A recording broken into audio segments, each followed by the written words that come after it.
Oops.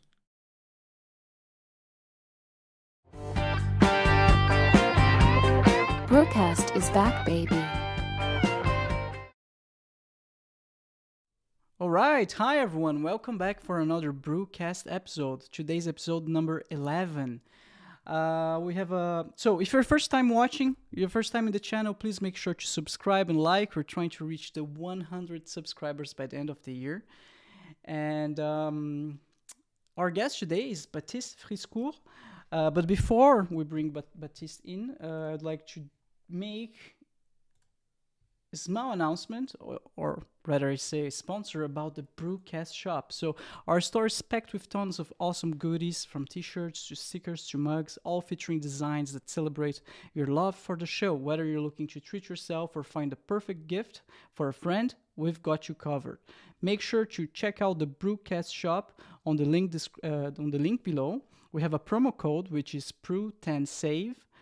10 save brew 10 save. The website is bru-cast.com/shop. I repeat, bru-cast.com/shop.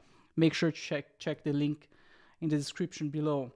And for the announcement, I would like to say that we now have a special and unique Brew Clips channel. So the Brew Clips channel, it's our brand new YouTube channel. We share the most exciting and engaging moments from our podcasts in a shorter format. If you don't have the time to listen to the whole thing, or just simply want to revisit some of the highlights, be sure to check the Brew Clips channel on YouTube. And while you're there, don't forget to like and subscribe to the channel as well. As usual, all links on the description below. All right, so that's about it for the sponsors and announcements, and let's bring our guest in, Baptiste Friscourt. How are you doing, Baptiste? Hello, thank you for having me. Of course, thank you so much for being here. I'm being very glad. Would you like to introduce yourself for us? Sure. So my name is Baptiste Friscourt. I'm a 37 years old art teacher in France, and for 1 year now I'm the French correspondent of The Brief, newspaper online platform that covers high tech and defense. Oh wow, that's interesting. I came across your work on Twitter. I mean, I would say your hobby, your passion. Should I? Oh, neither. It's work. Okay, it's your work on Twitter, and I was impressed. You share a lot of news, relevant news about UFOs. UAPs, dare I say, and I instantly subscribed. I was hooked. I was like, yeah, because no worries, because it's a domain that there's a lot of nonsense, and that's something that I from what I see, you're not trying to promote nonsense, so that was good to see. Yes, I think it's a major problem on that subject. It has been corroded away by many private interests and egos that are fighting each other, and I try to be as neutral as possible. That's good. So, what first drew you to the UFO UAP phenomenon? When was the first time that you noticed, like, I want to spend a lot of time researching this, promoting news about that? Well, how this interest appeared? So, if I could go back in time, I would make other choices because it's a lot of work and time consuming. But at first, it was my students that asked me to look into it. So every few years, I update my lessons to know what my pupils are interested in. And I offered them the opportunity to ask me any question, and I would give them the answer. Mm-hmm. And the most voted question was, what are UFOs? And I thought it was a very simple answer. It's whether phenomena are mistaken for crafts. And I verified my information, and yes, 97% of reported UFOs were conventional, very simple explanations. And then it was 2 months later that the New York Times in 2017 published its articles. And I had to go back to my students, tell them, so I made a mistake. In the 3% that are not explained, There are crafts that have means of technology we really don't have. Yeah, the 3% that it's hard to explain. So that's interesting. So before that, before your students questioned you, you didn't care about UFO. You were not interested on it at all. Yes, I have no personal interest into the I subject. see. It's very scientific. That's very, very interesting. Yeah, the 3%. So this reminds me of the Fermi paradox, right? It's like I don't know the calculation exactly, but I There didn't. are none. Oh, So the idea of Fermi is just to create a set of parameters to explain why we don't hear everybody shouting out loud in the galaxy on radio frequencies. So depending of the set of variables you use, you can find different explanations of the Fermi paradox, but it's more a philosophy trick than a real equation. Oh, all right. Okay, I thought it was like a real precise equation. Every time a friend of mine would confront me and say aliens do not exist, I would just say, "Hey, look at the Fermi paradox, like science. You know, you can calculate that there's a small percentage of chance of life out there, but this small percentage in a vast universe is high because there's so many." So you have two things there. You have the Drake equation that is the same thing, a set of parameters that define the probability of life existing elsewhere in the universe.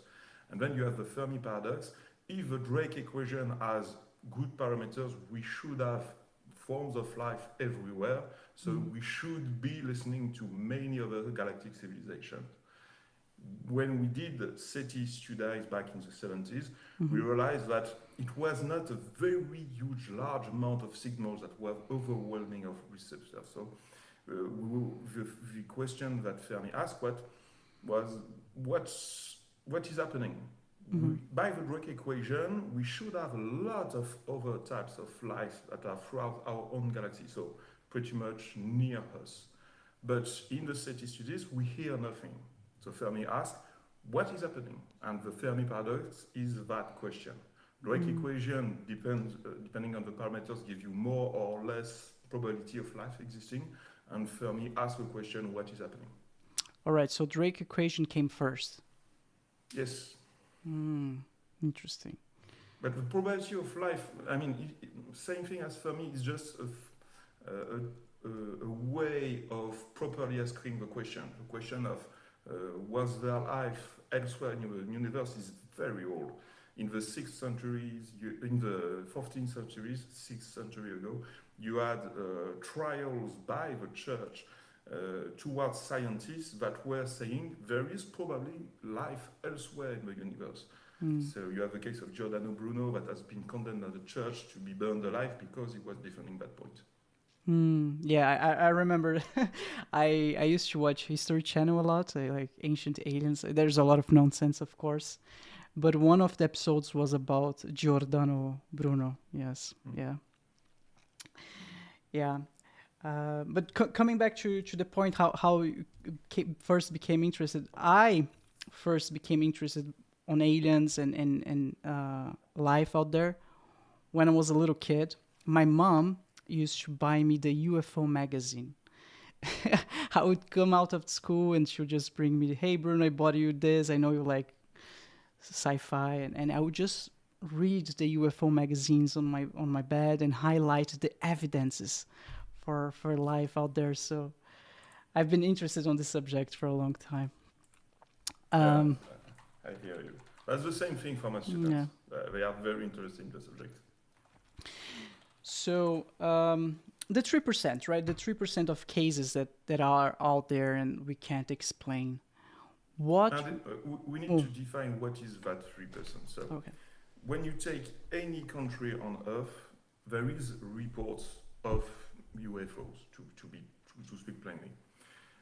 Inside that 100% of reported cases, you have 80% that are very easily explainable.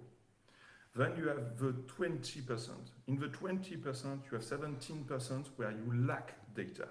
So you have only one witness, only one picture, only one recording of the event. So you just don't have enough data to be sure that it is anomalous. So you have 20% to investigate thoroughly. And when you look inside that 20%, you have 3% where you have 12 witness saw the same thing. There are multiple pictures. There is radar data from military aircraft around it. So we are sure it exists and it is anomalous inside that 3%. So it's safe to assume that the phenomenon is real. Oh, that was proven in 78 in France. It's not a question for us. Otherwise, we wouldn't have a study group about it. So, when the Japan was created in 77, the first year they published a statistical study about reports, and they pretty much arrived at the same conclusion. In the 100% of cases, there is 80% we can explain, 20% we are not sure, but in that we have 3%, we have a large amount of data, and we can't explain it by any type of reasonable technology, even if we imagine secret technologies. I see. So France has a study group. Yes, we have a public office, it's called the Japan. Every citizen in France can report his sighting to the Japan, and the Japan is investigated. I see, the Japan. Okay. That's interesting because most of the news that I read and see on YouTube, it's mostly US. So I think that's another good point of having you on the podcast. We have a different perspective, the European perspective, that's not very often shared out. I mean, I don't see it very often. So France created this study group. What have been the most compelling cases or evidences that have been reported since its creation? So the statistical analysis is more interesting because we have so the 3% are equal to 500 cases since 50 years. So it gives you a good average of the number of really anomalous cases we have in France. And it's just metropolitan area of France. So it's a very, very small patch of the Earth we are monitoring right now. So you can consider about 10 cases a year for very anomalous crafts going above France. 10 cases per year. Wow. That's a lot. I mean, have you ever witnessed something, Baptiste? Yourself? That was one of my... I wanted to be sure that the phenomena exists. And if you count the time you are actually observing the sky inside a day, it's not a usual practice for a human being to just look at the sky. So I took a whole summer to just go along in pretty much a desert in France and to look at the sky. And given even enough time, you will see something anomalous. But you need to be very careful because you need to have a very good education about IFO, meaning identified flying objects. So to be aware of rare events that can happen, be natural or artificial, but are easily explained once you saw them one time. For explanation, you have atmospheric flares. So when you have a star that is going very low towards the horizon, and it is very powerful as a star, it will start to degrade into colors. So you will have a point of light that seems to be moving towards the ground and flashing blue, red, and white lights. So it's very confusing for someone that is not used to look at it. So you really need to have an education about IFOs before going sky watching. Definitely. I have a friend who tried to go UFO hunting, right? And he said it's impossible because every time that he sees something moving in the sky, he thinks an UFO, and then he looks on his app. I think he downloads some sort of app, and it's a Starlink satellite or the International Space Station. So he gave up because it's extremely hard, right? There is a whole track of research that is using now daylight high-speed cameras. Because it moves very fast, but by day too. So by day you can't confuse it with stars or Starlink. So you have much less signal, but you have a much better signal to noise ratio inside your research. So it happens every time. And it's still a rare event. It's only once per month above France. So you need to be at the right spot at the right time. Mm. Yeah, I was thinking the other day, why it's so rare. And I came up with this analogy. Maybe it makes sense. Like, imagine there's an ocean full of fish. Just one fish gets caught. There's a fisherman and he gets one fish. It's like one fish from billions and billions of fish. And then when he got thrown out in the water, back into the water, he talks to the other fish. Guys, you won't believe what happened to me. I went out there and saw this other creatures. Like, everyone tell you're crazy. But it's something that happens. There are fishermen and they catch fish, but there's so many fish out there that for them it's rare. In their perspective, it's rare. No, your metaphor is very true, because if you look at the military witness reports, you see that very soon government studies try to bait UFOs by trying to attract them. So they really fast noticed that there was a huge interest from this craft towards nuclear weapons. So they started putting observation and listening posts around it and collecting data from it. So it's really hush-hush. They don't talk about it often, but you have a whole track of data that is to bait UFOs somewhere. In France? Passively in France, I would say. We don't actively create the occurrence, but we monitor where they are known to happen often.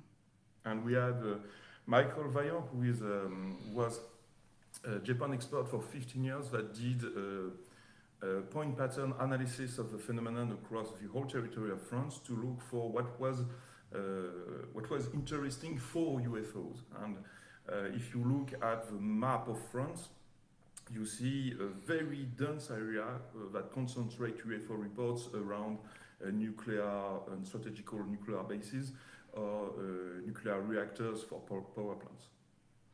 Interesting. Why do you think that? The hypothesis that is proposed by Michael Vaillant is that they are monitoring environmental damage and environmental risks. That's why you can also see them often near very highly polluted areas. I see. So one could assume that they care about humanity, care about our planet and trying to preserve it? Not really, because they don't do anything. They didn't prevent nuclear explosions, either Castle Bravo, or Nagasaki, or Hiroshima, or the Russian tests. None of that was forbidden to do. So, if you ask intelligence services, it will tell you that they are conducting ISR, it's intelligence, surveillance, and reconnaissance. So they are collecting as much data as they can by revealing as little data as they can. Wow. Yeah, that's why it's a big mystery, right? Yes, that's defined by them to do so. That's why if you want to do skywatch, UFO hunting, as you said, don't take your cell phone with you, don't take a photo apparatus with you. Just go alone with nothing on you, because it is monitoring us already. So they won't allow you to take a good picture. I see. From all of those endeavors or baits that the government laid in front of UFOs in the past, like what kind of results they got from those baits? Like, we know that they are interested on radioactive and pollution, radioactive sites and pollution and stuff like that. But what else beyond that did we learn? So that is what is really strange about that is that they are not monitoring it constantly. They are monitoring areas where we will deploy nuclear bases, which is very strange to do. Once we stopped moving nuclear weapons or creating new types of nuclear weapons, they stopped monitoring. So we are not really sure why they are doing that. The intelligence explanation is that they are monitoring our rate of progress in technology, but we are not sure. I see. And nuclear technology could be one of those big advancements. Okay. That's so interesting. Wow. So, since they know that we carry cell phones and cameras, how come a couple of them get caught on camera? Because some of them are, right? Very rarely we have we are building right now a database with my team with all the best UFO pictures we can find, but even then it's really rare. We have some really good pictures that have been vetted as true, but it's really rare to have such a good picture. And even then there is another side of your brain that is realizing that that picture is too good to be true because it is something new to your brain. So the first time it happened to me was like I was watching the re-entry for the first time the re-entry of Elon Musk's rockets, and that was landing on the ground, and you could see for the first time a rocket that was thrusting to decelerate and land on the ground, and you could swear it was CGI.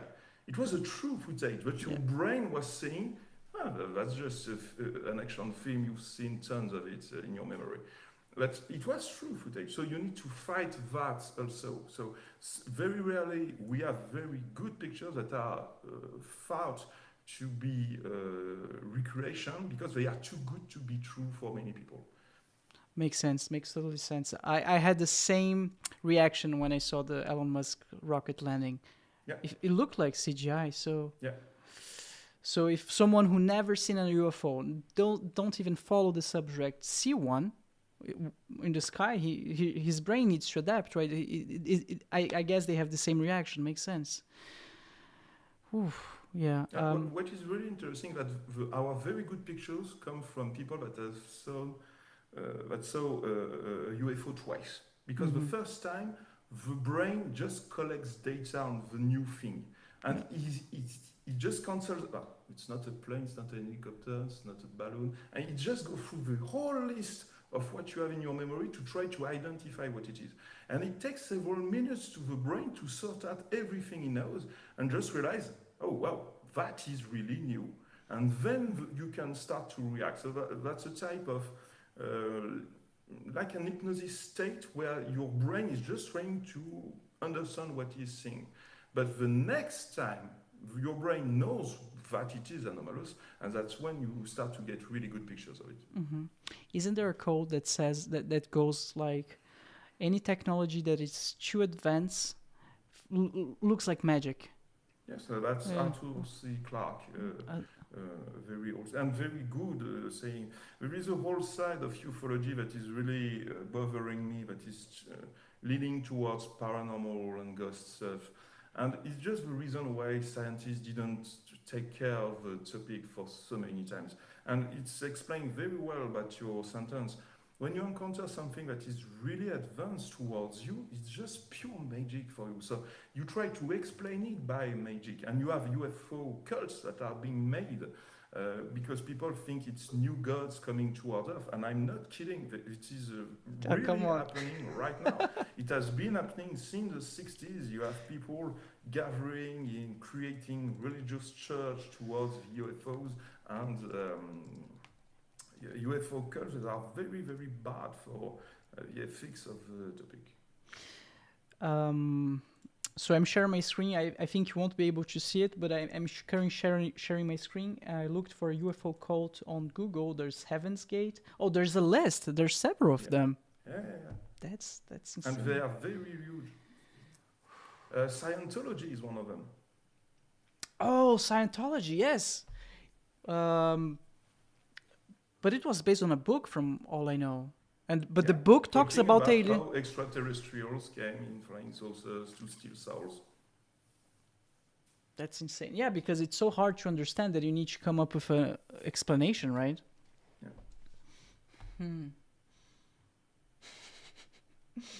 No, but that's a real problem. That's why scientists don't touch the subject. People are very polarized about it because they have a belief system that either they don't want to believe in it, either they want to believe in it, and neither is the path of science. So it's a very huge problem. Yeah, I see. Yeah, back in the days, people used to make thunder, the god of thunder, the god of rain, like everything that you could not explain, you just make a god out of it, a religion out of it. Yeah. You have a book by Jacques Vallée called Wonders in the Sky, where he look into very ancient texts to look for witness reports of UFOs, but they were embedded inside the culture of that time under another shape. So you have a whole string of witness reports that are being embedded inside legends and telltales and religious texts that have been included inside the official religious texts. Isn't there a book called The God's Astronauts, or I think was written by a Dutch person? I forgot his name. Eric van Danick, right? Yeah. Do you know what I'm talking about? Yes. What I will say is only my opinion, okay. and it's pure bullshit. Why is that? So he goes the other way around. He takes our technology today or in our recent past, and then look for the same shape in ancient texts. So that's called an historical bias, because the level of technology we are witnessing isn't our technology. So you are just trying to find correlation where there is no logical link between the data. So you just look for something that looks like. And as an art teacher, I've been taught in archaeology, and it is really, really pissing me off that very incredible research in archaeology is being defaced by the ancient aliens theory. So basically just something that he came up with it, just because it looked like it. And Exactly. Okay, I see. And they have no knowledge. They never cut a stone in their lifetime. It's really simple to get a stone. You just need another stone. That's all. That's all, really. Aliens build the pyramids? No. They have copper tools, yes, but they had sand. If you take sand, put it on a stone, and then you take a copper rod, the sand will abrase the granite and will cut it perfectly straight. So it's just that they don't know what they are talking about, and they are comparing it with our technology of today. They had thousands of men to work on it. So really, it's an insult to science to have that type of theory that has been so widely shared. So they're just focused on entertainment, basically. All they want is to entertain. They don't care about science. Okay. I wish they used real data and made it entertaining. Oh man, you're blowing my world. I grew up with the ancient aliens believing everything. Yeah, no. and it has a very huge power on the scene right now, so nobody is talking about it, but I don't care. I have no links towards anyone and no needs towards anyone, so I don't care about it. I think their pushback was that the ancient methods, like would just take too long. But I was thinking about it. Yeah, but they didn't have internet. They didn't have a lot of distractions that we had nowadays. They had all the time in the world. What's the problem if it takes too long? They can do it. You have very very beautiful sculptures that are dated 25,000 years, and it's just a piece of wood that is sculpted as the lion man, and it is perfectly well done. It's just that at one point in our society, a very long time ago, we said to ourselves, art is better than just food. So they gave food to the one that was the most accurate in making shapes, and he spent his lifetime doing shapes for the society. And that's when you have a lifetime of knowledge about your technique, you can do incredibly precise works. I agree. If I'm not mistaken, Michelangelo, Da Vinci, they would spend years, so many years, like in one single painting. Painting. Absolutely. La Joconde, the Gioconda in English? Mona Lisa? Mona Lisa by Da Vinci, he never finished it. He spent his whole life working on it. He died at a very large age, and it almost never finished it. It was in trial with the one buying the painting, because he didn't want to give him the paint because it wasn't finished for him. Really? Oh, wow. I didn't know that. I thought it was finished. No, he spent a very large amount of time on it. But yeah, and he only did like 10 real paintings from him. He did very few works, but very detailed works. I see. All right, so the aliens didn't build the pyramids, but it's safe to say that as nowadays they are coming here for whatever reason, they could also have been visiting us in the past. Oh, we are sure of it, but not in the way people think human talk to other humans. What we see when we look at very ancient reports of monks in the Dark Ages is exactly the same thing as what we see today. They see ships in the sky, balls of lights moving away and interfacing with them, but with not really a clear communication. So it has always been there at that level. Mm-hmm. The Indians call it Vimana, right? I think that the ships in the sky, yes. Yeah, Vimana. Yeah, and that's so interesting. So when it comes to the UFO, UAP phenomenon, what you'd say are the best and most reliable sources? So, and that will be a pain for your audience, because people need to read again. They really need to read again. And I'm sorry, but History Channel is doing a wonderful work with Skinwalker Ranch. That I can back the Skinwalker Ranch study. They are connecting with Brandon Fugel with no problem at all. But people really, really need to read again. There is, in English, two very, very good books that everybody needs to read if they are interested. The first one is UFOs and Government. It's by Sword and Powell. It's an incredible piece. It explains everything you want to know. Everything you want to know about the history of UFOs is inside that book. You don't need to look for another one. And I spent 2 years looking for a reliable piece of information before finding it. So I can entirely support all your audience to read that book. It is a perfect book about the history of UFOs. If you want something more modern, more contemporaneous towards our state today, you have Leslie Keane that published a book, UFOs, Generals and Pilots Talk, something like that.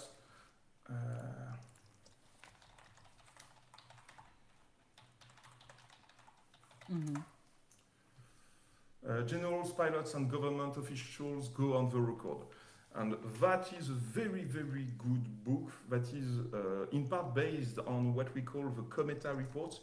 It was a French document that has been published by the IHEGN, the Institute for Advanced Studies in Defense, that was looking in the year 2000 toward what was the threats for national security regarding UFOs. So these two books, Leslie Keane's and Powers and Swords, will give you everything you need to know, and everything reported in it is extremely accurate. Mm-hmm. Well, I know what I'm gonna buy next. And if you are more on the science side and you want you want to build your own UFO, there is a very good book. It's called Unconventional Flying Objects by Paul Hill. He was a NASA engineer and worked on UFOs reports his whole life and trying to understand what was the technology behind it. And so it's a bit outdated now because we advance a lot in science since his death, but it's still a very, very good book to extract information from the witness report. So if the witness reports that type of signal from the craft, it means that type of technology that is being used. So it's a very interesting good book on the nuts and bolts of how a UFO fly. You'll say, okay.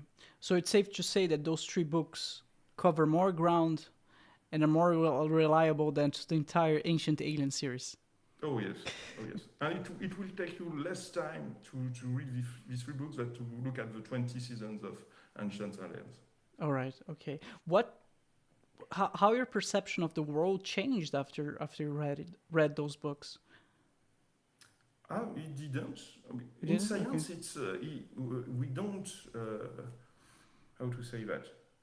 As soon as you've reached just basic level in science, you know perfectly well that we are not the only ones in the universe. It's not possible. It would be an act of God. It would be a proof of God that we will be alone in the universe.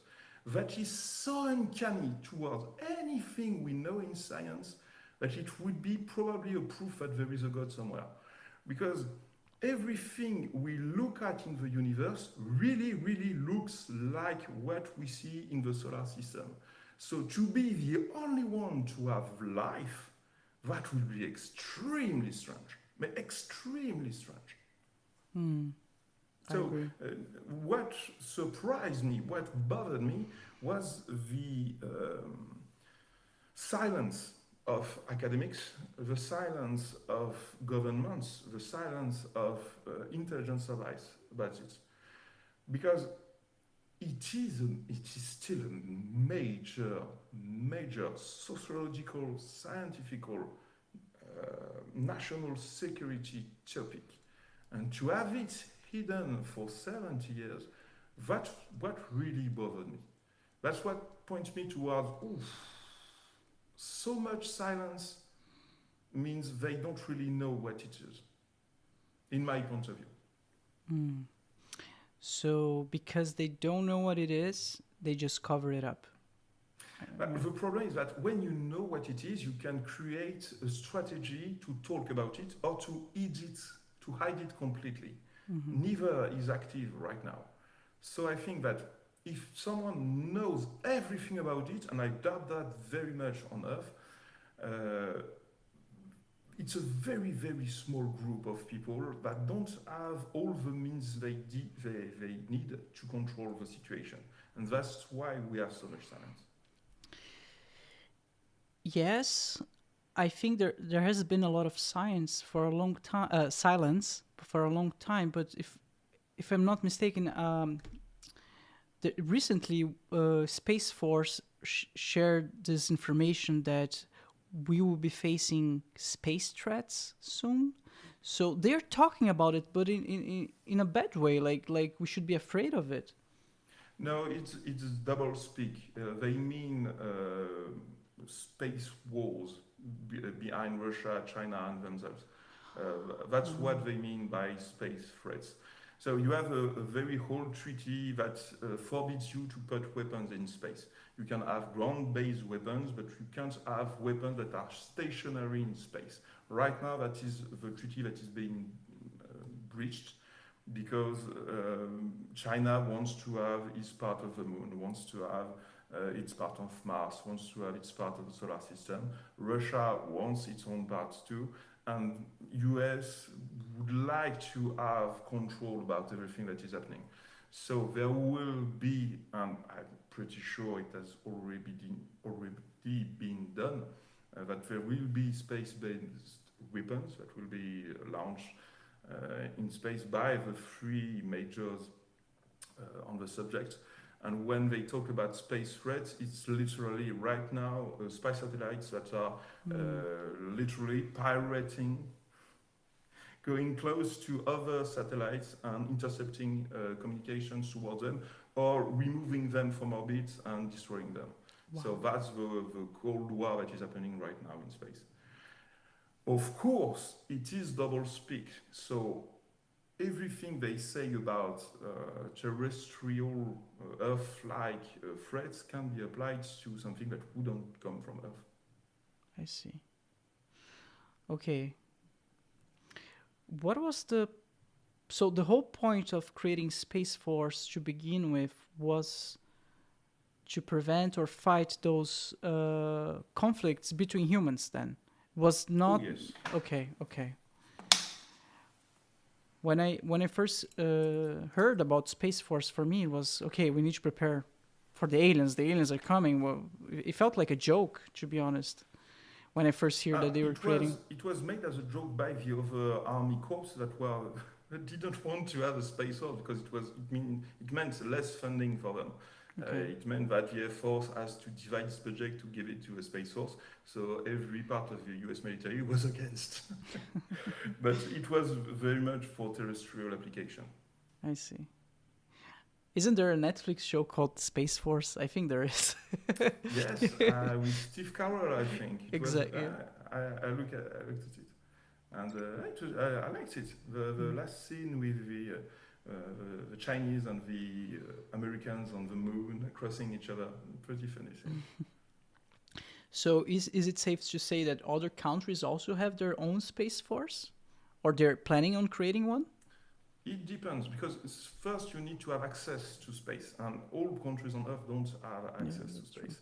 So, but what we saw, well, there was always a Space Force, just that it was inside other departments. So since the US proclaimed that they created a specific Space Force, the other countries, to let people know that they had also a Space Force, said, we are creating a Space Force, but it was already existing. For example, ICBM, so thermonuclear missiles that can cross the whole Earth in a few minutes, are technically not space-based weapons because they are launched from the ground, but they go through space to then hit the target. Yeah. So you need to have a Space Force to locate the launch of this missile because it's the only moment when you can intercept it. If you want to intercept it, you need to have countermeasures in space ready to intercept it, so you need to have space-based weapons. So it's all a game of cloak and daggers at that point. Got it. Whoa, but I think they will have to make a cleanup. From last news that I saw, like there was so much trash in space, so much dead satellites and stuff like that. Yeah, that's very true. But we are talking very low orbits, so you need to have much higher orbits for satellites, and your ICBM can go through the first layer of the atmosphere without problem. I see. Going back to this book, I'm very interested about this book. Unconventional Flying Objects, a former NASA scientist explains how UFOs really work. Mm-hmm. So, you read the book. Yeah. How UFOs work? How do they work? If it's explained... sorry. The problem he had at the time, so he died in 94, if I remember well, something like that. Okay. Is that he didn't have all the quantum technology we have right now. I see. So he was limited by the state of knowledge at the time, but he could explain most of how it worked. The problem was the power output. So if you try to calculate how much UFO weighs, and we can do that because when they land on the ground, they leave an imprint, a trace on the ground, and by measuring the depth of the ground and the hardness of the ground, you can know the weight of the object. And then when it moves, you have the weight, so you can know by the speed of the movement the amount of energy it is required to move the object.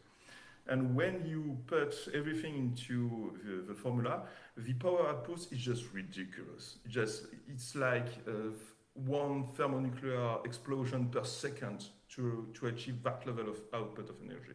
And that was the problem of Paul Hill. He could explain pretty much how it worked, every type of technology that was seen. The problem is, how do you achieve such an amount of power in such a small craft? And that was really its problem. And it's still something We have some ideas of how you can do it, but we are 1,000 years away from that level of technology. I see. So he And managed. it's really an engineer problem. So we have the ideas of how to do it, but we would need 10 project Manhattans to create such a powerhouse of fuel efficiency.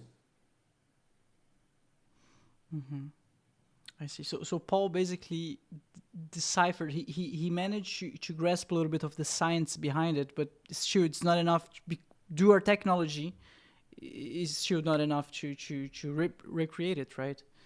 I see. The technology known by a NASA engineer in 94. 94. Okay. We don't know what has been made in secret. Of course, yeah. The military technology is always some years ahead of the public one, right? A good century. Yeah. Good century, you'd say? Wow. Oh, yes, between a military prototype on the top of... When you see what they call a military prototype, it's because it has been discovered by other intelligence service, so the cost of keeping it hidden while everybody knows about it is ridiculous. So they just release a new prototype. But as long as the new technology isn't discovered, it stays hidden. Couldn't be UFO something like that? There are reports that some type of inspired craft made by the same way Paul Hill did, by looking at UFOs and just wondering how does that thing fly, and just thinking about it can inspire you to create crafts that looks like UFOs, are very poor performance compared to UFOs, but are still beating everything you have on Earth. I see. What if, just a huge what if, we don't need actually 100 Project Manhattans or anything like that. We just need to discover a new type of science, a new type of technology. Something that I hear over and over on those conspiracy theory YouTube videos is like, there's this hidden technology, the vibration technology that we just didn't master it yet. And I hear that and get all excited. Wow, that might be true. I don't understand the science behind it, but some of the things that they explain make sense. For example, everything's made of atoms, and all atoms, they vibrate at a certain frequency. And if you manage to find a specific frequency that the atom vibrates, you can make it levitate. This is a very generic explanation that I heard many times, but I feel there's a hint of truth there. Maybe we just haven't found this new science, this new pathway of science. I'm not sure I would agree on that, because there are many scientists right now working on what you are saying, and they haven't found anything yet for a very long time. That idea comes back from Tesla a century and a half ago.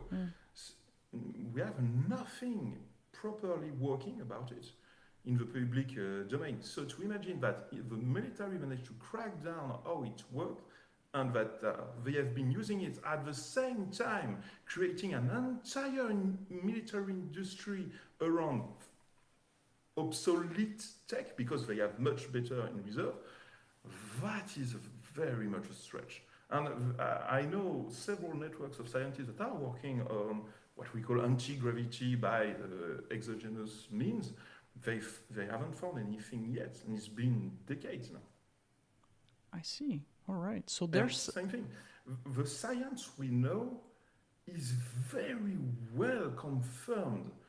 When you hear somebody in the government saying these crafts don't break science, yes, that's pretty much what Paul Hill was saying. It doesn't break science. It's just that it extends towards the limit of what we know. But we could imagine creating that type of technology. It's just we lack completely the industry to create it. But it's not breaking science. Or the science we have actually is really, really weird compared to what people think science is. That can also be the case. But we don't, when it comes to quantum physics, we don't fully understand it, right? The point of quantum physics is that it is fundamentally undetermined, so you can't really know about it. But we have very very in-depth confirmation of how it works. I see. Those networks of scientists, I didn't know that they existed. There were people actually actively studying those things. That's very interesting. Of course. Imagine you are an aircraft company. You hear about there is a remote possibility that there is a brand new technology that can make fly your planes with 90% fuel efficiency. Wouldn't you want to create a very small group of your engineers to just look for it by any chance? You know, it will cost you like 0.05% of your R&D by year, but the outcome would be tremendous. So, of course, people have been looking for it. Mm-hmm. Well, I guess. Man, that's so interesting.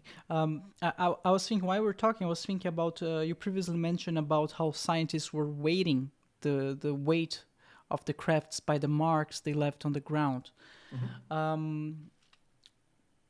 Aren't there several types and shapes of crafts, like different types of shapes of craft? Because, for example, from the few like videos and reliable sources that I saw, there's the Tic Tac, there's the, I don't know how to describe all of them. They seem to have all different shapes and sizes. Yes. There is a problem of access of information because most people read books but don't have access to witness reports. And like in Blue Book, you have thousands of witness reports. In the Japan, we have thousands of witness reports. In Belgium, when there was the Belgium wave, there are thousands of witness reports per month. So when you look across them, then you realize that there is a whole lot of different shapes. It's just that very often it's the same shapes that are repeating: spheres, cylinders, triangles, that are often seen.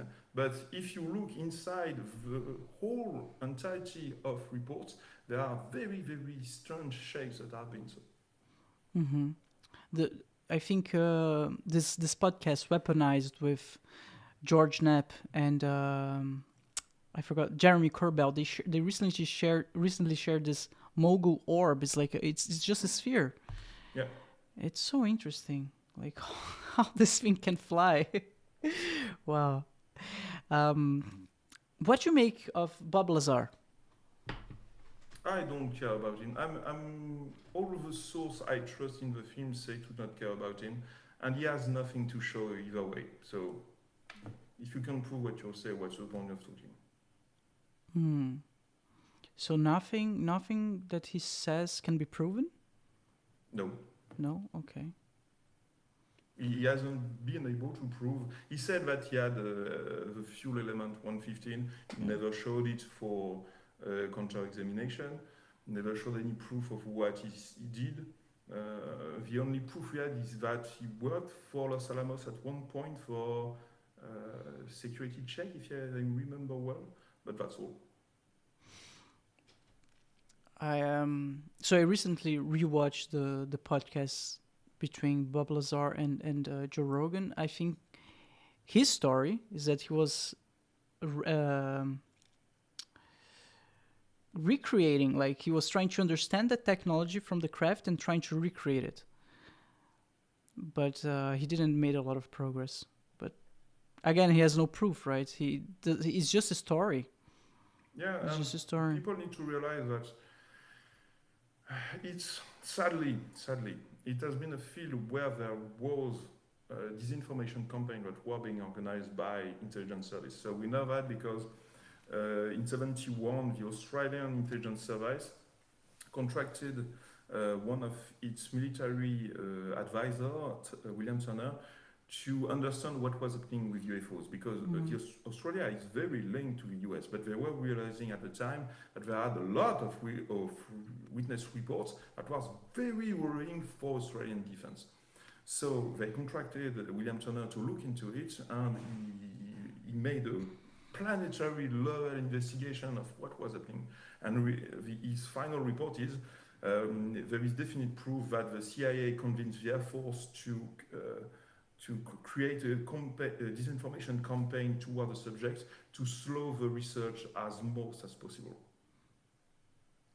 Why? So there is no good arguments to talk about it if you think about it on the defense point of view. If you say you see them, it means that you have means of detections. So your opponents know that you have these means of detection. If you say you see them to your population, but you don't know what they are, your population says that you have a defense. If you don't know who they are, how can you defend from it? You can't. So that's why I think they know some things, but they don't know exactly what it is. Because they don't talk about it and they don't have a plan to talk about it. Because the whole population sees it. You have the last statistic was 10% of population sees the UFOs in their lifetime. So it's a very large amount of people inside the country that sees UFOs. So there is no real reason for intelligence or defense to talk about it until so much information leaks out that your opponents are perfectly aware of what you're working on, and they are starting to stop listening to you and working on it on their side. And we know that's what happened during the Cold War. During the Cold War, Soviet Russia, realized that the Americans were working on it and started working on it too, because they had their own reports. It's very funny because at the time, the UFO reports in the US blamed Soviet Russia for the sightings, and in Soviet Russia they blamed the American prototypes for the sighting. And when the Berlin Wall fell, they exchanged information and realized we saw the same thing, and it wasn't either of us. It was something else that was coming in. And that's why there is a realization at that time in 91 that there was something really, really big, and the secrecy they made to not make their own population think they were defenseless was actually preventing them on working on that type of technology. And that's why since then you have seen a big evolution of the subject with information leaking out, because China is becoming a technological powerhouse. It has the means of replicating such technologies. And it is very worrying for the US, because China plans to outrun the US by 2050. They want to have Taiwan by 2025. The US just retreated its Air Force from Taiwan. So it is very worrying for the US. And that's why you have military senior officials coming out in the US talking about it openly. I see. So during the Cold War, the Foo Fighters, right? I think they were first called. It was 42. It was way before. It was in World War II, the Foo Fighters. But Okay. Foo Fighters are just balls of light, so it's the same thing as what we would see today as plasma ball. I see. Okay. So I'm not sure if you understand why it has been leaked. Those past years, like UFO informations have been leaked because they are afraid. I'm not sure if I follow it. Yeah, the US fear to be outrun by China. Okay. Currently, they have some materials. We know about it because they talk about it in Project Science since in 49. They said that they recovered debris and sent the debris to private labs for investigation. Mm-hmm. So since 49, they've been working on it. And it's official documentation. It's not conspiracy theory. It's memorandum to the press from the Air Material Command in 49. So we know they've been working on it, but if they have something, it's not something that is sufficient enough to ensure them supremacy if it became a real war with China. So they will need the very strong private technological companies of the United States. The problem is that in the last decades, you had another classification of information. Mm-hmm. So that information is hidden administratively. So very few people have access to it, and it is forbidden to even talk about it outside this secret access project. So what you are seeing right now is governmental officials, defense officials saying there is too much classification. We can't show that type of technology we have recovered to the people that could work on it to create the technology we need right now. We need to speak openly about it, break the silence about it, just to keep the US safe and have our own private technologies working on a type of retro-engineering of the craft we recovered. I see. I now understand. Makes sense. I think in Papua New Guinea, some place like that, there's this island where this tribe lives there for thousands of years, uncontacted. And because they haven't been contacted, they never had the chance to evolve and exchange information. So without the exchange of informations, things don't advance, basically. You need to leak it. You need to make it, people talk about it and see where it goes. I see. That makes sense. Yeah. So let's assume, let's imagine that, for example, the US, they managed, they figured it out. They now know how to build a UFO. Do you think they would just try to take over the world and try to be the you know what I'm talking about? Just yes. Do you think they would do that? So that's what is called the imperialist point of view. It was created by the Roman Empire. What they made, and it was practically the baseline of the United States, is to create the Pax Romana. So what the Roman Empire was based on was commerce. So you need trade between different parts of your country. So you have some parts of your empire that are producing oranges, some parts of your empire that are producing iron. You exchange the two because there is no oranges where there is iron, there is no iron where there is oranges. And you create trade by that way, and you create commerce, and you create the heartbeat of your empire. That's practically the idea. To do that, you need to conquer countries to create your own empire. What the Romans did was to launch their army and make a deal with the population. Okay, so either we do war or we do commerce. You choose. And that was pretty much what the US did for the last 70 years. When they started to feel that they were rivaled in the Cold War, when the Eastern Bloc with the Soviet Russia tried to conquer Southeast Asia, they felt that it was a threat for their heartbeat of commerce, of trade, and they created the Vietnam War, which is a very dark history on the start of the Vietnam War, because it was created, the incident of Tonkin was created by America's intelligence services to put America inside the war in Vietnam. So people can look at it on Wikipedia. It has been unclassified in the years 2000, but it's a really dark history. So that's the way US is reacting towards the rest of the world. And then you need to understand that even inside the US, there is two different paths that are opposing each other. You have the Republicans that want to restrict the US to the US, close the borders, etc. And then you have the Democrats that want to make the US the police world. They are the world police, sorry. And they are here to protect all American assets everywhere on Earth. The problem is that American assets, you can perfectly well say that an oil well inside the Middle East is an American asset because you need oil for your industry. So that's how they legitimate aggressions towards countries. So we are not in front of a simple situation. It's a very complex situation. And I think they fear to be outrun by Russia and China, and that will push them towards researching these technologies, what they call breakthrough technologies, a technology that allows us to completely make any opponent technology obsolete. Mm-hmm. Wow. Either we do commerce or we do war. That's makes a lot of sense. And at the top of all of that, we have President Joe Biden. Oh, man. That ran from stage when he was asked about UFOs. Was he asked? Oh, yes.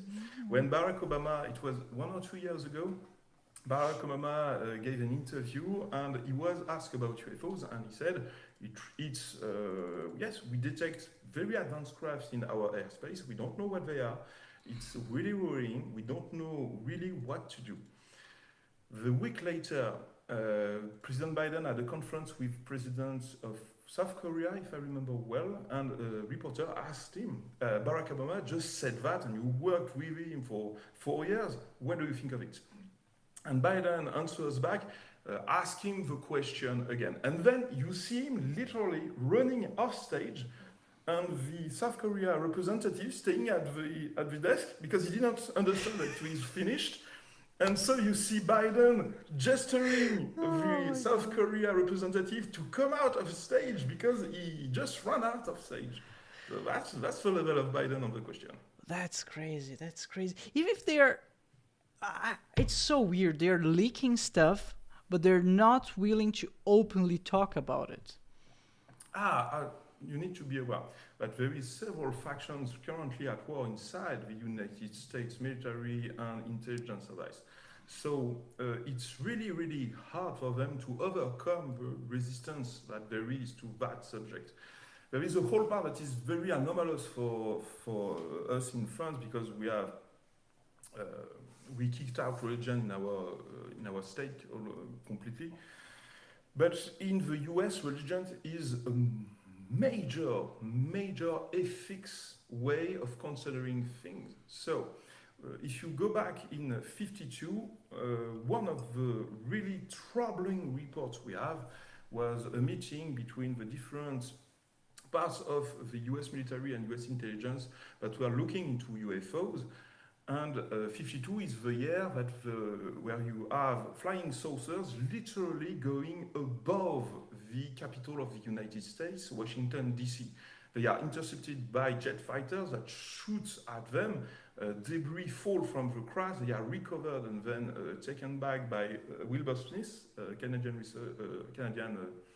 technologists, and then sent to the Battle Institute that will do reverse engineering from the elements. That Battle Institute is still a very large research on metallurgy institute. And one of the reports of the Battle Institute is also to slow down as much as possible any effort to talk about openly of the subject because they are still researching the materials that have been recovered and they haven't reached the conclusion of the analysis. And one of the meetings following that 52 event over Washington, D.C. is a meeting where they refer to the Bible to explain UFOs. And in the Bible, they talk about demons trying to make them pass as gods. And they think UFOs are demons. It's perfectly strange for us, but that was their idea at the time. So it explains why you have also so much silence on the military side, because the Air Force was in charge of the UFO investigation under Project Blue Book, and was really leaning towards religion at the point. In front of the main training grounds of the Air Force, you have one of the largest church in the United States, literally in front, to explain that link between the two. And that's why you still have a group that is refusing to talk about it openly, because they fear it will create some kind of end of the world. It seems very strange saying that out loud, but it's the United States, it's their culture that way.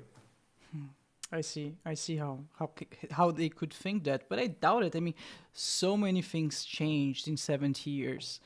We have so many more, sci-fi movies. People play video games. It's a completely new world. I think people would accept it. It was just say, oh, okay, they're UFOs, great. They're agents. That's cool. Our neighbors. Exactly. What is happening right now is that part of very influential people in the US is just starting to die of old age, to be honest. So they are stopping resistance because they are just dead of old age. So that's why you see more and more information leaking out. Okay, so the whole generation has to die so people can start talking about it. Yeah. Man, those things take time. Yeah. Would you But realize that On another point, Biden still hasn't unclassified all documents regarding the JFK assassination. So there is a whole secrecy inside the US way of dealing with things that is very strange to us. Yeah, they hide a lot of stuff. I'm gonna bring a controversial figure into the conversation. Sure. I recently watched a video from Dr. Stephen Greer. I'm not sure if you're familiarized with his work. And he's very controversial, right? Because he's actively out there talking to the UFO. He has all the answers for everything. And from an observer point of view, I don't know what to do with this information. Maybe he's full of shit. Maybe he knows all the answers of the universe. I don't know. But one of the things that he says is that there's a complete shadow government running the show in the United States. I was blown away by this information. Like, how do you know that? How is that true? You know, but as you mentioned, the U.S. they tend to hide a lot of things. So might it be true? I don't know. What do you think about it? So there is, it's very true. Greer is very controversial because you need to separate the career of Greer into two parts. So the inflection point was in 2001. So before that, he did an incredible job. Incredible job reaching out to military witness, gathering information, gathering witness reports, gathering in-house intelligence information about UAPs, organizing the whole movement in the year 2000 towards disclosure of that failed, but he was behind that. An incredible amount of work. We need to respect the work that has been done at that time. But in 2001, he tries to create hearings in the Congress and in the United States to talk openly about UFOs. He's denied both. So he creates his fake committee, fake hearing at the National Press Club. And you can find every video online. And you have the utmost experts on the field that come to the National Press Club to talk openly about UFOs in front of past senators and members of Congress, of the US Congress. And the idea was really to legitimate scientific and military research on the subject, to just break the stigma. It fails. It fails. 20 years of his work fails. And it would have break everybody on 20 years to work on something that it fails. And then he starts to create his UFO cult. And we were talking about UFO cults previously, literally creates a UFO cult. So before 2001, you can listen to everything Greer is saying, pretty much accurate. And he has a very large amount of witness testimonies that are incredible to hear. But after that, he created his own snake. He created his own enemy by going toward UFO cults and try to convince a scientist to work on UFO when the utmost expert on Earth starts to say that if you pray to a UFO, they will heal you. And then we were going for another decade of silence about the subject because everything went that way. Wow. Yeah. Oh man, he's very convincing. I think he believes on what he's saying, and that's why he has so many followers. Some years ago, I was one of them. I was listening to everything, not question anything, and I looked up on how I could go and join him in one of those circles. He go into the desert in circles of people and they pray to the UFO. I was like, okay, what I have to lose? I mean, worst thing scenario, just gonna see a flare that he himself just projects into the sky. So I went into his website. I'm gonna give him the benefit of the doubt. And then there was a button there like prices. What? And you pay? He makes so much money out of that. Yeah. If it's true or not, I don't know, but he's definitely making a lot of money out of that. So I lost. It's a cult. That's the definition of a cult. Yeah. Um, But so, compared to what you were saying about the shadow government, the idea that there was an organization, it's fake. It's fake. It's just that we are outside of everything that is happening and the mhm. cloak and dagger wars that are happening right now. So when you see something came out, you feel that it's coming out of nowhere. So it's organized in a way. But no, it's just that it's a battle, and what we see are flashes of bombshells that are going around everywhere. So that's what gives you that impression. You hear about a war, but you don't see it. So it feels fake because you're not inside of it.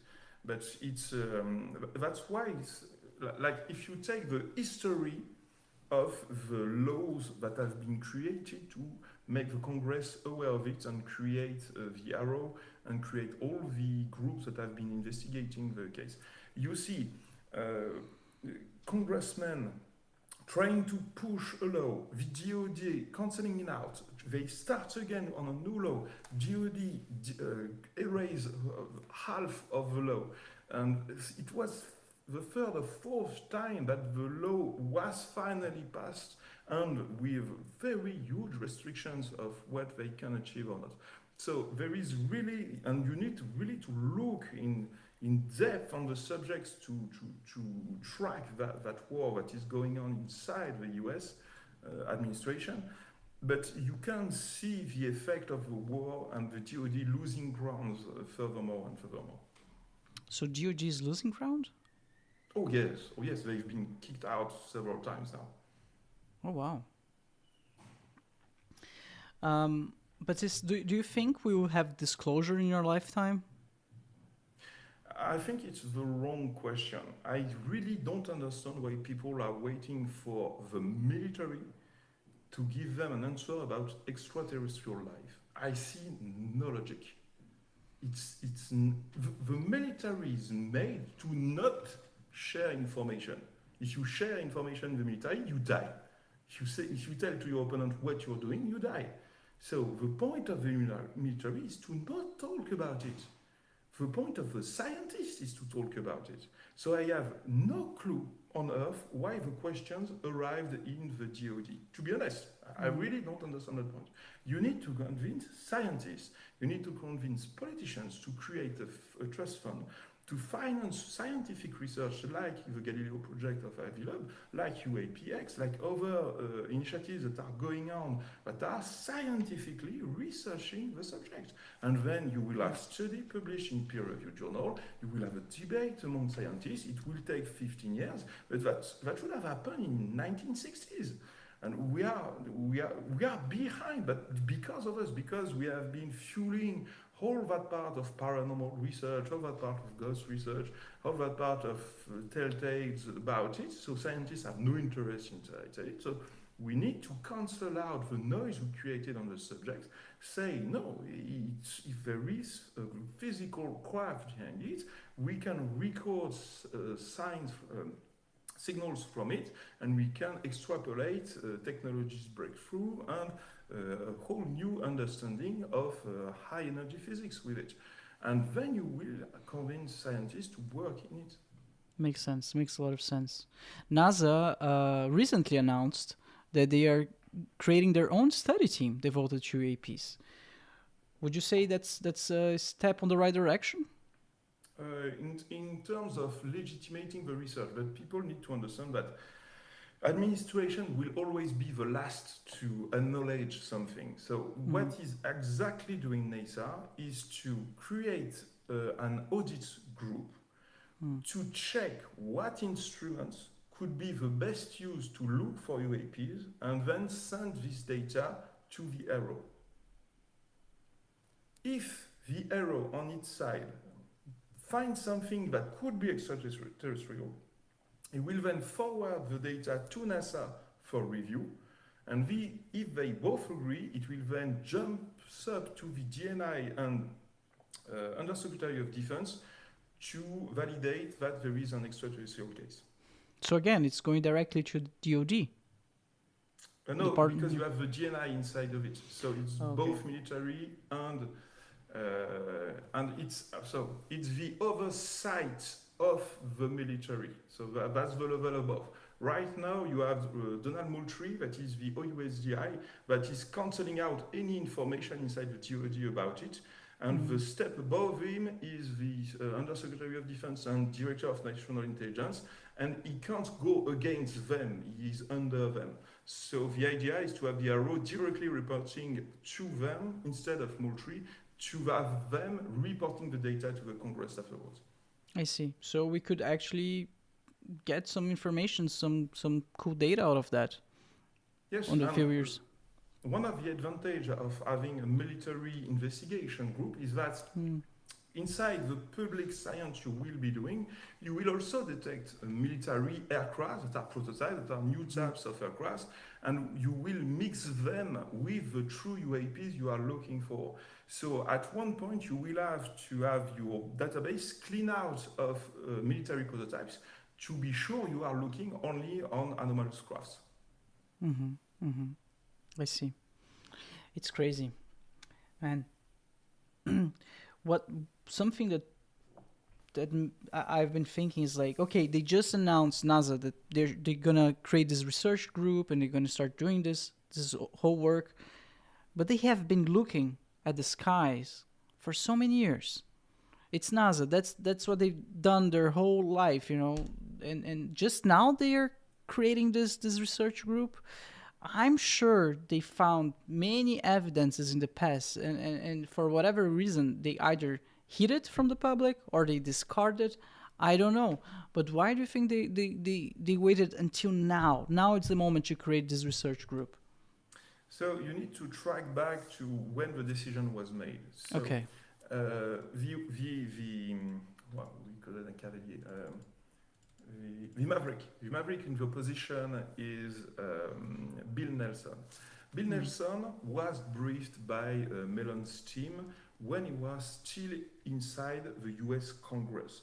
He met military witness, he met the Nimitz case pilots, and then he realized that it was true, that there is a reality of that phenomenon, and it was a reality that was a problem towards the military, because it was breaching, they call them range fowlers, they were breaching training areas and looking around scientific, strategical areas, so it was a really huge problem for the military. Bill Nelson is then named administrator of NASA by Biden, and then he says that there is an extraterrestrial question asked by UFOs, something we never heard about before. NASA administrator saying that. It was a conference with the university, students ask questions. And he then decides to ask the director of scientific research, Dr. Sopohan, to create the NASA UAP study. So you have that whole process to arrive at a NASA UAP study, and created by all the efforts that have been made on the US side by Mellon's and Elizondo's team. I see. Well, but those things take time. Yes, it takes time, because you need to do it slow to not brush the feathers, to not have people feeling that it is obligatory to them to do so, or to perturb the area you're working in. I see. Yeah. Even though it takes a lot of time, and I feel like when I sit back and look at the landscape, I'm very optimistic, because when I was a kid, I told you I used to read the UFO magazine, stuff like that. The stigma was there. I would ask my dad, what do you think about UFOs? This is for crazy people who use, like the stigma was there. And now I feel like slowly the old generation is dying, the stigma is going away, and things are moving towards a good direction. That's how I feel. I absolutely agree. 20 years ago, the highest inside the French military published the commentary report saying that UFOs were a threat and we had to react now to not be overwhelmed. And it was ridiculed by the press. Really? By the press. Oh And my it God. was our top military officials. So the stigma at the time was tremendous in France. But the US always had a huge influence in France, and that was the reflect of that at the time, in the 2000s. It was the whole backlash against the disclosure project of Greer. So that was inside that correlation of time. Today, when you look at French newspaper about it, well, everybody is working on it. There is actually craft. They don't talk about little green men anymore since a year ago, which is the first in France. So no, I share your optimism towards the future. You just mentioned Luis Elizondo. What's up with this guy? Some people say that he's full of shit. He's just preparing the field for what's coming next. Or some others say that he's a genuine guy. I don't know what to make up with Luis Elizondo, because he's a very strong voice. He goes out of his way. He goes to the media and he tells his story. But I don't know what his intentions are. You know, I feel that he has some kind of second intentions, but I don't know. So first, without him, there is no 2017 New York Times article. Really? What was his Tim role? And Mellon are the two that gave TTSA at the time the information about the Nimitz case and the videos that are the most viewed videos of the New York Times right now. And the two articles are the most viewed articles of the New York Times. So without them, there is no disclosure at all. End of story. Everything started at the 2017 New York Times article. I wouldn't have seen them. I wouldn't be there today. It's because military officials from the DoD published that story by Blumenthal, Keane, and I always forgot the third. I'm very sorry. There is a DoD expert journalist that published the articles with them that verified the information towards the Department of Defense. Cooper, the third word. And she was always forgetting the story, but it was her that legitimated really the story towards the military point. If you remove that from the storyline, there is nothing left. Everything we hear about today started at the 2017 articles. It was then, so they used first the TTSA platform, so you have Tom DeLonge that goes into the scene. Tom DeLonge was very interested, so it's a songwriter, I think, singer for Blink 182? Yes, yeah, something like that. And he used his fame to look for UFOs inside the government and reach out to John Podesta, that is an apparatchik,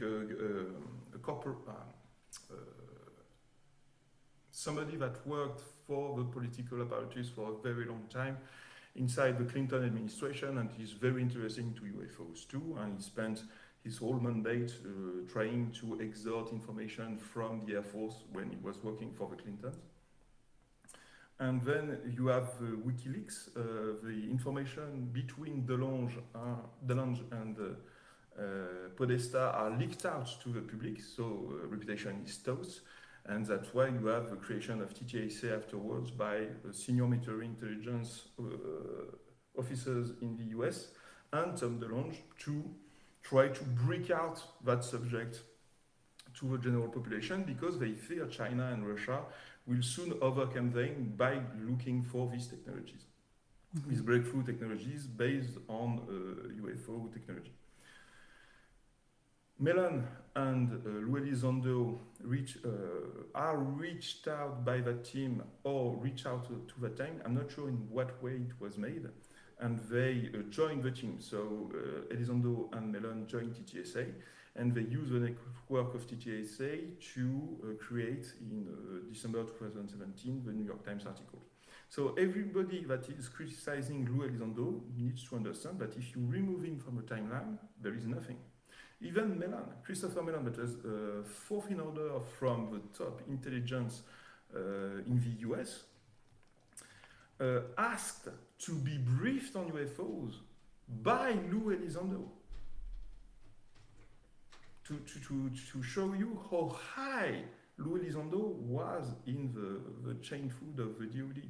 And I have access to other information, but people really don't understand how high and how respected Lou Elizondo was inside the DoD and how much he sacrificed when he left the DoD and cancelled out everything he's worked for his whole life, just to break out that story, because he shared the same fear that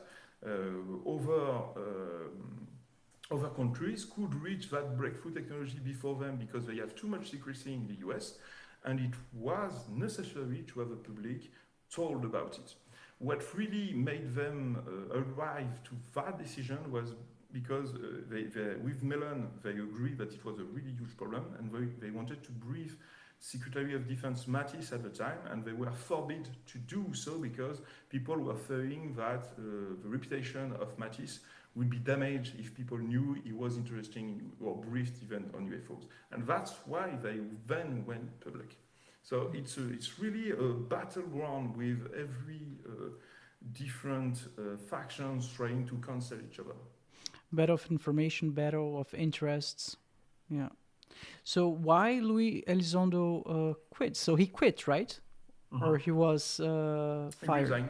He resigned. Why is that? He lost everything. He resigned. When you quit, you have damage, monetary compensation, benefits, compensation that are given to you. He resigned, so he has nothing left. And then he doesn't like that we talk where he's working now, but he then rejoined a part of the US military to act as advisor. I see. But do you know why he resigned? I mean, he was very respected. I mean, his CEO is very respected, but why? It's something that is very hard to understand for people that haven't worked in administration. Okay. When you are working inside an administration, there is a code of conduct. If you want to change things and you can't do that in the inside because you lack the authority to do so, what you have to do is to resign. So you show that you have no monetary interest in the subject, and then go above your hierarchical link that is preventing you of doing so beforehand. So it's kind of an honor value that you have in very old administrations. So in France, you have that all the time, and that is being called whistleblowers now, but it's not the same thing as that kind of. I don't know how to say it, a part of honor. Honor, okay. I see. Well, that makes a lot of sense. I understand. So you just mentioned whistleblowers. If I'm not mistaken, recently the US just released a whistleblower protection, right, for people who wants to talk about. It's not yet enacted. It's not okay. So okay. So right now, the witness protection protocol should have been made through the Arrow. It has been voted, but as far as we know, there is no proper channel to do so. So there is a witness protection if the witness directly talks to Senator Gillibrand or the Arrow director, Kirkpatrick. But apart from that, as far as we know, there is no portal so they can report the information they have. Okay. Is there a timeline for that? Or no, the problem is Moultrie. He's blocking everything. It has started to break now. One of the things was blocking was the nomination of deputy director of Aero that was recruited from the intelligence service. So Kirkpatrick could have a strong link with the intelligence community. And we just had today a news that the post was available for recruiting, so people can, if someone is interested in your audience, they can request to be hired as deputy director of Aero. I see. Okay. Yeah, I recently watched this movie by James Fox. I think it's I forgot how it's called, but Moment of Contact. Have you seen Yeah. it? Yes. What do you think about it? Again, that's only my opinion on it. Yeah, of So course. he made recently two movies. One is The Phenomenon, and Yeah. one is Moment of Contact. I would strongly suggest anybody that wants to talk about that subject to his friends or his family to show them The Phenomenon, but absolutely not show them Moment of Contact, because I think he went too fast. I think he lose neutrality, he lose objectivity, because he show us a ground investigation with very little hard proof. And I think it would have deserved to have a 3-year long investigation, the same way he did the phenomenon, and to have a much more unbiased view about it than to have boots on the ground. And I understand the appeal of it and the rhythm inside the explanation, but I think it's very hard to show that movie to people that haven't looked into UFOs before. Mm-hmm. Mm-hmm. Yeah. And I think it's all eyewitnesses. Everything that he talks in the Moment of Contact, it's all about eyewitness. So I see. I just thought about it because we were talking about whistleblowers, right? And reporting what you saw and what you know. And I remember that he says at some point, if you know anything, just contact me. And if you know anything, send me information. So that's why I remember about the movie. Yeah, I haven't seen the phenomenon though. The phenomenon. The phenomenon. Yeah, It's I haven't a seen. very, very good movie. Yeah, I'm gonna check it out. Baptiste, do you have any final remarks? Anything else that you'd like to say? I would encourage people to read books, and especially UFOs and Government by Sword Powell. It will answer any question they have on the subject. Mm-hmm. All right, so I already have on my Amazon shop cart. So UFO and Government: A Historic Inquiry, UFOs, General Pilots and Government Officials Go on the Record, and Unconventional Flying Objects. A former NASA scientist explains how UFO really works. All right, so thank you very much. I really enjoy talking to you. I really enjoy how grounded you are. And how you know all the information. You know what you're talking about. I really enjoy that. I try my best. It was an absolute pleasure. So thank you very much, Baptiste. And thank you for having me. It has been a real pleasure. I wish you a nice day. Thank you, everyone, and see you in the next